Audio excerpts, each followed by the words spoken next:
Parshat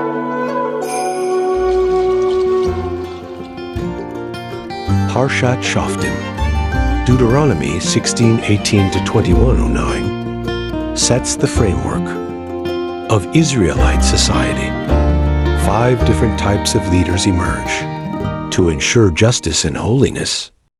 So what we're going to be doing is looking at the 5 different biblical archetypes or roles within Parshat Shoftim. One of these roles or these positions of leadership are archetypes. They're spiritual roles that are not just found in Israelite society, but also within ourselves. Each of them delivers something necessary for our spiritual journey. The 5 archetypes are, we have judges, we have officers. An officer would mean law enforcement. We have the priest, the prophet, and the king.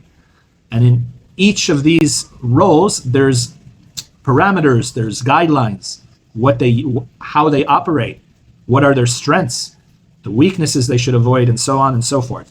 So let's look at the different archetypes. Let's begin with the first 2, because they come together in the very first verse of this week's Parsha. In this next verse, we're going to be introduced to the judge or shofet, who exercises discernment and wisdom. After that, we're going to be introduced to the shoter, which introduces the respect for boundaries. So the opening verses for this Torah portion reads, Shoftim v'shotrim, judges and officers, law enforcement, titen lecha, you shall make or give to yourselves, bechol sha'arecha, in all the gates of your dwelling places. Okay, so before we get into the Kabbalistic commentary, we need to ask a question. Why does the Torah say that you shall make judges and officers for yourselves within all the gates of your city? Why not just make judges and officers in the gates of your city? Why does it have to use the word for yourselves? And this is what the Ben Ish Chai, and drawing upon the earlier Kabbalists like the Arizal, this is what they're paying attention to, is 2 things. Why does it say for yourself? And the second thing is, why does it say, what is the word gates mean on a mystical level? So we're going to begin with the following. So to answer the first question, why do we say for ourselves? It's because the rabbis are suggesting that these laws are not just to physically protect your cities, meaning your societies, your civilizations. You need judges to interpret law, and you also need officers to legislate it, to execute it, to enforce it, right? So it's not only the societies, but it's ourselves.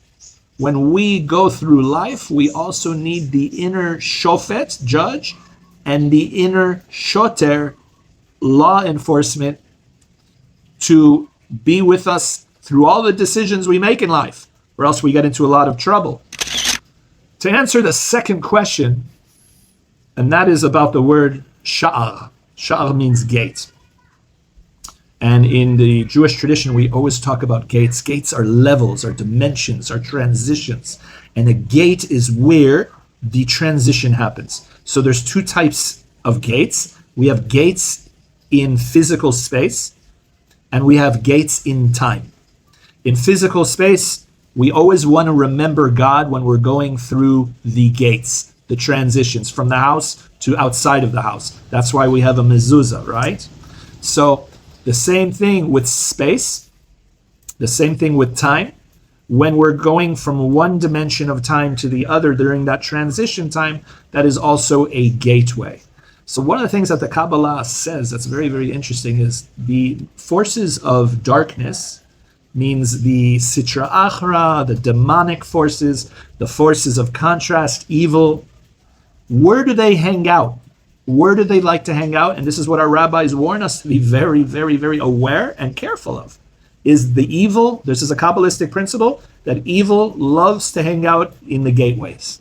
That's where they hang out, at gates, places of transition. Which is very interesting because I'm a traveler. I love, aside from learning and studying and teaching Torah, I love traveling. And one of the things I've seen in nearly every country in the world, one of the things that I've seen is that where do all the shady people hang out? in bus terminals, in ship docks, in train stations. You notice that? You notice in all the, like, we're in the portals of transportation, ships, buses, trains. This is always where you have to be very, very, very careful. This is where the criminals hang out. These are where the cons hang out.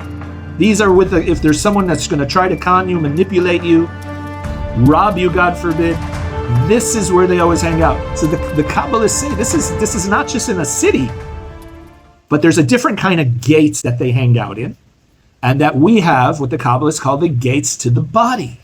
The eye, anywhere where there's an opening, the eyes, the mouth, the ears, even the nose. These are our senses. And if the evil is going to try to sabotage, how do they sabotage? How do they spiritually wage warfare against us? Is through those gates. That's where they always attack, because that's where they hang out. That means you have to be extra careful what goes out of your mouth, what goes in your mouth. The nose in the Torah represents an anger. I don't know, when God gets angry in the Torah, it says that his nose fires up. So there's anger, there's speech, there's listening. Do you listen to gossip? Do you not listen to gossip? Do you have to be careful of what you read, what you expose your eyes to? So now, especially with the internet and smartphones and social media, and we're exposed to so much. So what does the Torah say? Set up judges and law enforcement. What is a judge? The judge has discretion, the power of judgment, the power of wisdom. He can see the overview of what's happening and see the truth and be able to sift the truth from the falsehood and the lies. But you have to be very careful with these demonic forces. They're very, very serious. And what do you have the law enforcement for? To stop you. To stop you, to create the necessary boundaries that you will need in this world. So these are the two types of archetypes that not only does civilization, our cities need them, but we also need them to guard the gates of our bodies. Now, we also talked about the gateways that exist in time.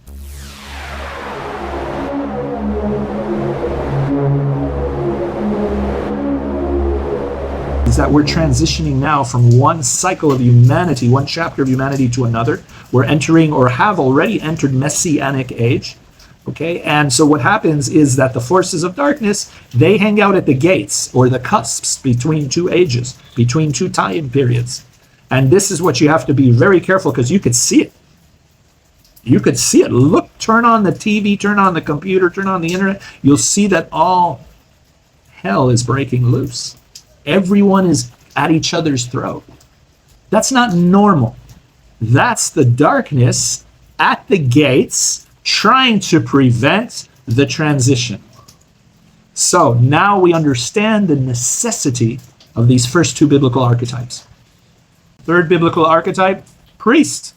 There's a place and time to break bread, to bless bread, to give thanks, to give praise, to light candles, to make kiddush on the wine, to make havdalah, to whatever ritual you're performing. At that moment, you need to know and study and practice the art of transitioning into a priest.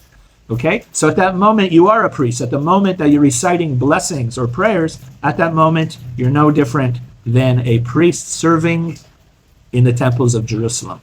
Except now, your service is for the world, for others, and especially for the Holy One, blessed be He. The prophet is interesting. The prophet is the fourth archetype, what we call the Navi. The Navi is very interesting because the other archetypes, especially the first two, the judge and the officer, they're using a lot of logic. They're using a lot of their critical thinking, their power of reason. But when you draw upon the biblical archetype or role of prophet, Navi, you are drawing from something that goes beyond the mind. And so I like to call this intuition. But this is where you need to start paying attention. Paying attention to signs, paying attention to coincidences, paying attention, just trying to read the times you're in and what God is calling upon you to do, what kind of leadership, prophetic leadership, what role you need to play in your life, in your family, in your society.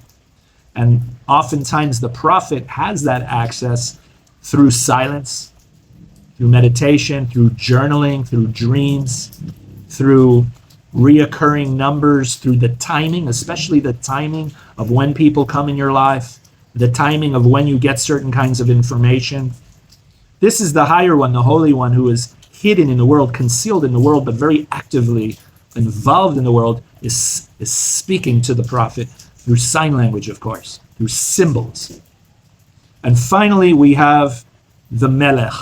The Melech is the king, and he's an interesting one. Why is the king interesting, the Melech?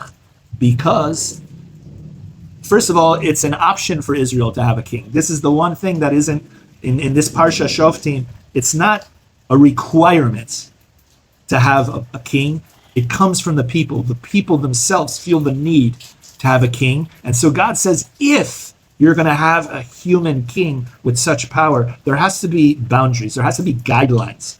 So there's many in this week's Parsha. It gives some of those guidelines. No excessive wives, no excessive horses and chariots, which is the equivalent of automobiles these days. No excess wealth. But most importantly, the Torah says that every king has to have a Torah for him only. His own Torah must be written.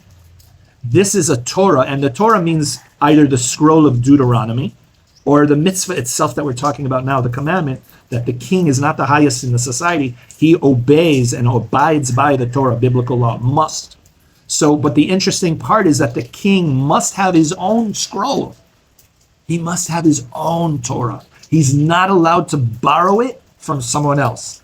And the Torah may not just be held by the scribes or the priests, meaning he can't summons the priest to recite or remind him of the Torah. He has to have his own, which is very, very important because it's symbolically speaking, when you're the king within you, the one who is going to be the ultimate authority and for guidance and leadership in your life, he or she at some point need to come into their own Torah, their own understanding of Torah, their own way that they know how to apply Torah, the same consistency with the study and the practice of Torah, but in a way that is their derech, their path, their level of understanding, and it has to be from them. It can't be borrowed, and it can't be knowledge borrowed by the priests. It must belong to the king.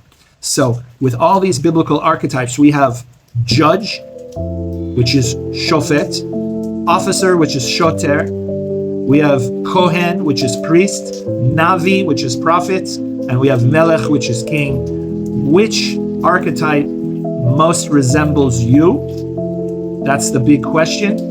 And I want to also suggest that you'll use some more than others, but all are necessary to maneuver and navigate through this world. Thank you. Return to the heart where covenant lives. Eternal is calling. Come back and live.